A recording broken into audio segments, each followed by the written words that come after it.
Hey, thanks for joining me. I am going to look at DAYMEN, featuring the art of Brian Stelfreeze. Now, this is a guy, Brian Stelfreeze he's someone that I didn't pay attention to for a long time.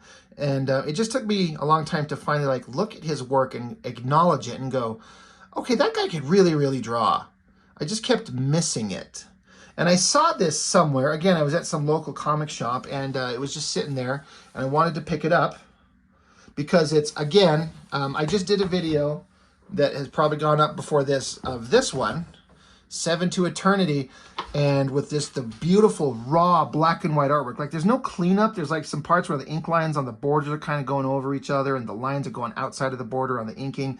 It's very raw. Looks like mostly just scans of the original artwork. I have to say, I like this book a lot more artistically than this one, but just because of the art style, the more sketchy, random kind of rendering that goes on in this one, it's just a little bit more interesting to me personally. But this is, again, printed at full art size. Like, I've showed this with that last book on the video I did, how original comic artwork is drawn on 11 by 17 paper, just like this. This is my artwork here. You can see it's the exact same size as the book. And so that's what this is. And so that alone made me pick it up. And then I had to kind of understand Brian Stelfreeze and how good he is. You know, it's a lot slicker and cleaner. It doesn't have that rough cross-hatching that Jerome Opeña has on that 7 to Eternity, but still, it's totally worth picking up. Now, from a design sense, when you flip open and use the inside canvas surface, thank you for making something look awesome. It's got a weird little flap to kind of extend this visual image on the inside cover, with some information, some breakdowns of reviews from different people about how damn good this book is.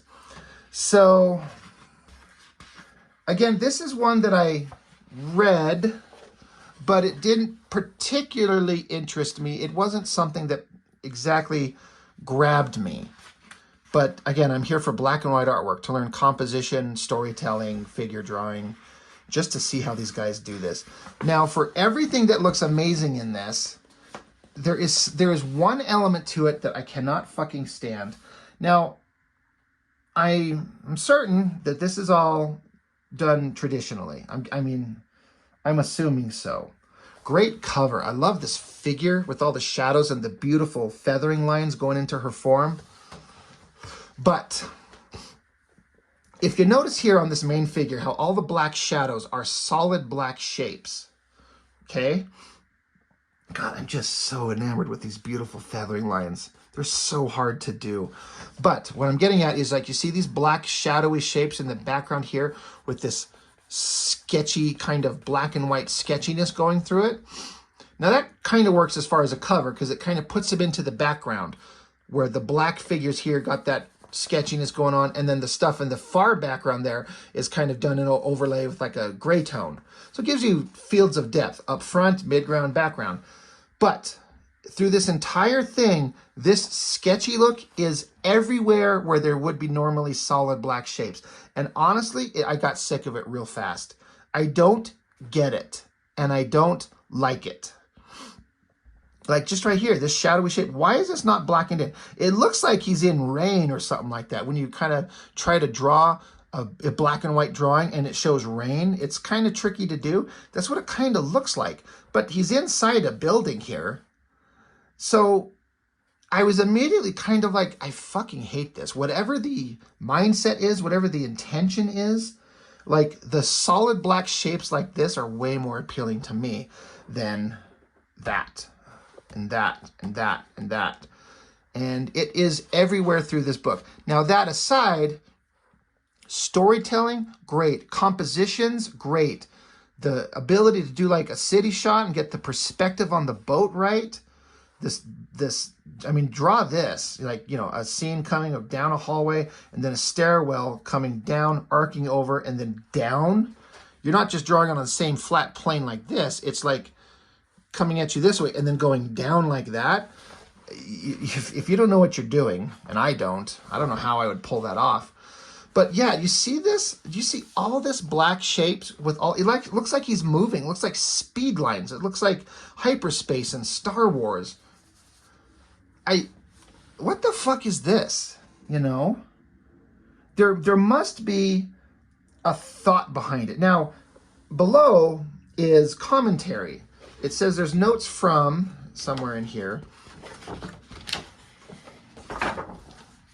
Commentary by Matt Gagnon, Michael Allen Nelson, and Brian Stelfreeze. So it's like the writers giving their thoughts on the story. That's fine. But this is like an artist edition. I'd rather have the artist talk about it. But I did go through and read all the notes originally, and I don't think he mentions why he does this. He just talks about the characterization and how he wants to handle a scene and show off all the elements to get us involved in the character himself. But I don't think it says anywhere that I recall that discusses why he does this hyperspace rain shit. And you're going to hear me say it a lot. I fucking can't stand it. Love the drawing, though. The heavy shadows. He opens up this crate. Bright flash of light. Like, this guy can draw. Like, there is no doubt. Look at the backgrounds on this panel here. All the details. Got some pallets on the ground. Some crates he's sitting on. There's a light on the background. You've got the light projected coming off it in appropriate shadows. And then there's kind of another scene. Like, there's the guy. Why can't we have that filled in solid black like they did on the opening cover page?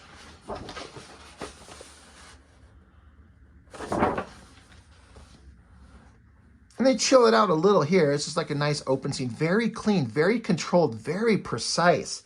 And no shadows. You know, he'll do the black on folds and stuff like that, but very open scene. That requires such a controlled hand and a perfect understanding of perspective and like 2-point perspective, 3-point perspective, and how to keep everything on the same plane. It's visually great, but again, it's not quite as interesting as that other book. It's good, obviously. I'm kind of looking at this shot of these two chicks holding on to each other. Cop cars, or just any cars, any vehicles. That shit is hard. A notation from Stelfreeze here. He says, I've got to tell you, the coolest thing is when I get the script and it strikes a chord, and that chord sets so many ideas in motion, and I have to settle on something. So just the line, the Gomorian sisters, I was like, what the hell is that? It's just one of those things where you read it and my mind just kind of exploded creatively. It's a pair of old women. No, is it a pair of hot babes? I'm just jumping from one thing to the next. Finally, I locked in on the idea of, okay, they're twins, and they have that thing where you look at them and there's something really attractive, but something really scary at the same time. So that's what he was doing there. And that's interesting. I love hearing an artist talk about the thoughts that come into your idea when you get an idea, a script, a description, and you have to decide on a final image to do.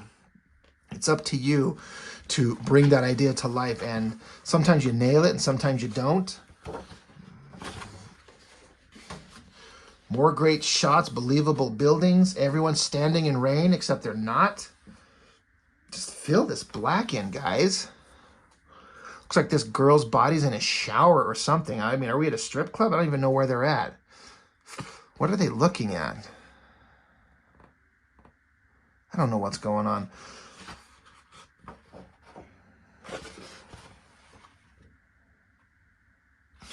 Another thing from Stelfreeze, it says, there's a thing that I'm doing throughout the series, which is David going through doors. I'm hoping that people start noticing it after a while, but David strikes a certain pose in doorways when he's entering. It's almost, to a certain extent, making fun of the whole, you have to invite a vampire in, but David just busts through the doors like, boom, I'm here, with the light behind him and everything. So again, a really interesting kind of mindset. Like, who thinks of that? Like, every time this guy walks into a door, it's a dramatic entrance. Yeah, really interesting. Great shot. Look at this overhead shot again. There's like a light bulb up here that's broken. There's an eyeball up here on the light. Like we have those light things on the ceiling of houses where it's like a flat rectangular shape and the bulbs are on the upside of it and it always collect dust and dead flies and shit. That's what that looks like it is, I'm guessing. And there's an eyeball on it from the dead body. Really interesting choices going on here artistically. Again, everyone's in hyperspace rain. Stop. Great inking though. Such a great controlled, slick, clean line. Great faces, great realistic. Like this is, I could never draw a comic like this where it's just a bunch of, I mean, I would try, but the failings that I have personally, when you like draw regular guys in jeans and coats and cars in a city, like suddenly you'd see how much I don't know how to do. And that's to my own detriment. That's my own fault. But as far as a comic book, it kind of, you better have a really interesting story because it reads like this is just a script for like a movie pitch. We're going to create a comic book so it exists and then maybe a movie will pick it up and we can all be millionaires. It just feels like that. I'm never going to be upset at any kind of beautiful female figure. And it's interesting with the use of these lines. I don't know if it's supposed to be, I'm not sure what it's supposed to be. Like separating the blurriness to edit her figure so we're not seeing nudity. But is it supposed to be falling water or glass panes? I don't know. This shot of her head just above the water, that's great. And then again, great line work. I struggle with this, getting back anatomy. Everyone kind of masters front muscular anatomy, but back anatomy, especially on a female figure. Her hair looks wet, like she just got out of water. And then those shoulder blades, and then the spine, and those little lines, just those subtle lines. You know, if you're going to draw, there's obviously some sexiness going on here that's not necessary, but it's going to be in there.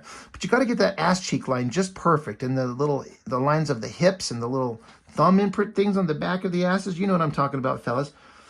And then again, just this back shot, the inking on the hair, so slick and clean. It looks wet and shiny, and then the anatomy of her shoulder connecting to her neck and these lines. It's so great all through all these drawings. Good faces, good collarbones and necks. Kind of sharp, pointy, sharp lines. But it works. Really good. Got to have the obligatory naked girl scene, and I'm here for it. Look at that car. Jesus Lord. I mean, he traced it, right? I don't know that for a fact, and I don't care if he did. I'm not saying that it's like wrong, but God, is it good. I don't know why this guy's got his hand down his pants like he's gonna jerk off or something. But again, I keep thinking all these guys are standing in rain. Good angles, good close-up on the eye. This guy turns into like a vampire monster. Now look at this inking line work where it gets rapid brushstrokes to indicate the motion and movement. That is really cool. That's it feels like a very manga thing, which I am not an expert on, but I am aware of it, where you draw the figures and you get your lines and you just do, instead of doing one solid line like up here, you do a bunch of sharp, brushy strokes to indicate motion and movement. Very cool. So big fight scenes going on. It all works really well. It looks like he's fighting vampires or something, some kind of monster creatures in the rain, which it's not. I do like the solid black and then pulling out some of these backgrounds into giving it like a gray tone kind of thing to put it into the background, which they do on several panels. That works really well. I think it does work. More great shadows. Some creepy chick thing. Oh, this is the image that they used here for the inside front right there. Really neat.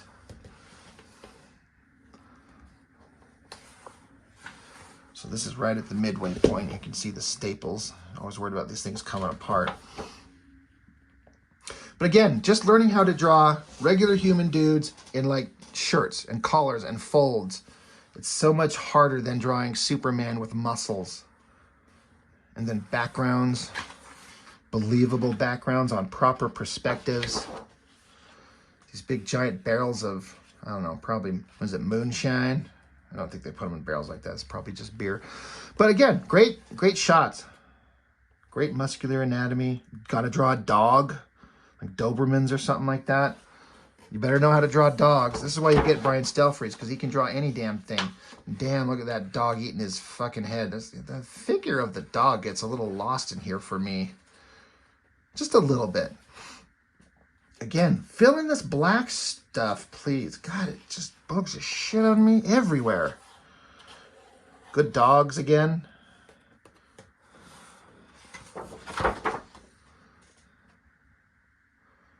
Good upper kind of angle looking down where you got to draw all this detail on all these chairs, the tables, the phone in the middle, the bowl of fucking Oreos or whatever it is, and square cups instead of round. Who thinks of that? I mean, I've seen square cups, but how many times do you see that in a comic anywhere? Like, I never. Interesting kind of putting her in full silhouette up front, but again, she's in that hyperspace rain. I hate it. Good guitar. Just good storytelling all throughout it. Look at the details on this background shot. Like, the backgrounds are just flawlessly perfect.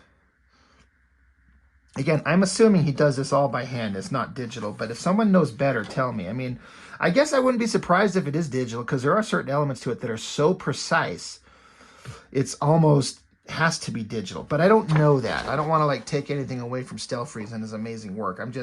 I don't know, so I would like to be educated on that if anyone knows for sure. Just more pages, storytelling, talking, and again, it feels like this is all stuff from a movie. Just people talking. It's all well drawn. You got to set up everything. You can't just jump to the fights.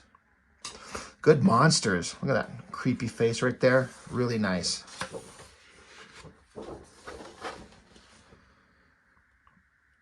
More fighting against the monster. I don't know who the guy with the cane is. I mean, he's our hero, but his name is David. But he's a pretty big badass. Taking the monster's head here.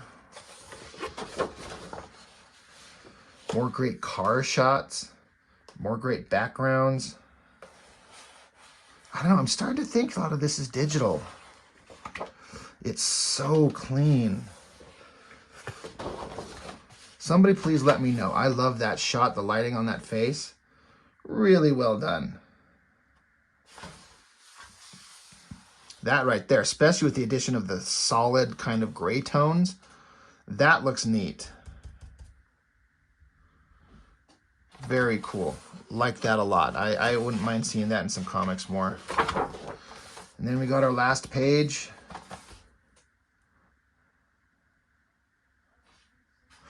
And then the inset page with another fold-out flap. Another good use of close-up on this art. And it's kind of pixely, but that makes sense because it's a small panel that blew up to a huge size. So that makes sense to be pixely, but I can't determine. It says art. It doesn't say pencils and ink. So somebody tell me, is this digital? I don't care. Honestly, I mean, if you could pull this off by hand, which a person can, it just takes a long time. And it's a lot easier with digital, and it still doesn't, digital doesn't help you choose your composition and your light sources and your storytelling and your mood. All it can do is create shortcuts for the pain in the ass stuff and not have wet ink all over the page, right, Chuck? But to be able to do this by hand is a whole other thing. I don't know. I start to think maybe he draws digitally. But if I'm wrong, I would like to know. So anyway, that's that. That's that one. Again, I didn't like it as much as the other one, the 7 to Eternity. But I want more things like this. These things are just fun as hell. I would love to. I mean, you name almost any artist. Give me a Silvestri one of this, please. Give me a Jim Lee one, absolutely. Adam Hughes, Rob Liefeld even, old X-Force stuff, love it. Let me see it, just the black and white stuff at full size. This is what I want to see. And I know there's a lot of artist editions out there, like big, thick books. I want to pick up that John Byrne one. That's one I need to get my hands on. And I want the Jim Lee X-Men one. I want the McFarlane Spider-Man one. They're all like $100 each, and I don't have the $350 it needs to buy all of those. So one at a time here and there. But anyway, these were fun to get for like $25 each. 2 issues of just the black and white artwork. So that is all I've got for now. Thank you so much for joining me. I hope you enjoyed these as much as I like looking at artwork. And that's all. I'll see you on the next one.